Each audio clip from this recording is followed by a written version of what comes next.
Thank you for joining me. I want to talk right now about the Wells Fargo scandal, which was a major corporate scandal that occurred in the United States over a period of about a decade or so and just ended a couple of years ago. At least we think it ended.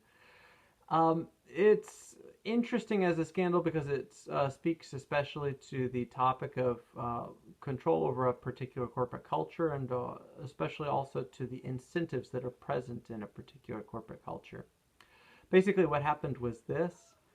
Um, when you go to a bank and you take out an account, you sign up for an account with the bank, you maybe deposit your money in that account.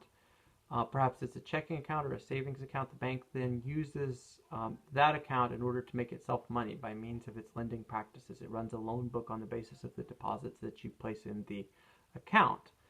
Um, and they also make other monies through your account. Sometimes they'll charge you late fees, or sometimes they'll charge you fees if you don't keep a certain amount of money in your account. And there are various other ways in which banks can make money by means of you keeping your money with them in your accounts.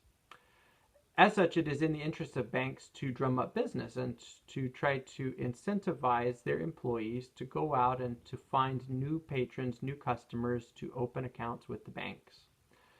Wells Fargo is one of the largest banks in the United States and really the world, alongside other banks like Bank of America, the Citigroup Bank, um, JP Morgan, Chase.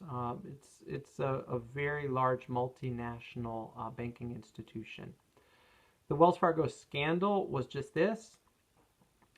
News broke in the last couple of years that for many, many years, Wells Fargo employees at the branch level, at the district level, even all the way up to the corporate level, if they were engaging in interactions with ordinary customers, Wells Fargo employees were using fraudulent methods in order to open accounts. They would open accounts in the names of customers when those customers had not agreed to open those accounts. So if you took out a checking account with Wells Fargo, they might open 4 other accounts in your name without you being aware of this. They especially targeted persons who were not financially literate, persons who they thought, these employees at least thought, might not understand that other accounts were being opened in their name. Uh, Elderly people, vulnerable people who are vulnerable by means of lack of education, and so forth. And numerous fraudulent accounts were opened. Hundreds of thousands, millions of accounts were opened for people without their knowledge. And they were charged fees, and the bank accumulated a large amount of money by means of these practices. When it was found out by the public that the bank's employees had done this, a large number of employees lost their jobs. They will never again be able to work in the banking industry. A large number of execs lost their jobs as well.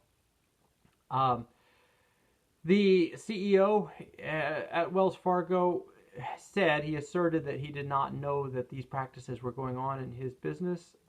This is difficult to believe. It is an excuse that at the very least suggests he doesn't understand his own company very well, and so could perhaps be charged with negligence for not being able to keep a better control over his own corporate culture. And at most it suggests, of course, deception, because very likely he was aware of these practices and simply chose to look the other way because he wanted to, alongside the employees, accumulate fees and sales for the bank by means of these predatory fraudulent practices. The real interesting issue in terms of business ethics that comes out of the Wells Fargo scandal is this. Apparently Wells Fargo had very aggressive sales quotas that their employees had to reach, including daily quotas that a lot of employees felt pressured to reach, and retaliation would occur if they didn't reach these quotas. And in the face of incredibly aggressive sales quotas, a lot of employees felt as though they had no choice but to open accounts that were fraudulent and that customers were not aware of. The scandal speaks to questions about what to do in circumstances in which management is imposing dramatic and unachievable kinds of goals upon you as an employee. In such circumstances, you can either, at least to my mind, complain to management and assert that these goals are unachievable. You can try to ask for a transfer across divisions to another aspect of the same company, another department of the same company that will not impose such aggressive sales goals on you. You could leave the company, but there aren't a lot of options for ordinary rank and file employees in a circumstance in which management is placing impossible goals upon them.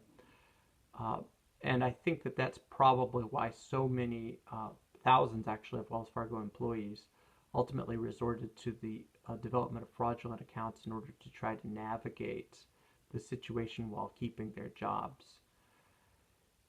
In the absence of other options, it is all too tempting sometimes for people in a situation like that to go along with the group.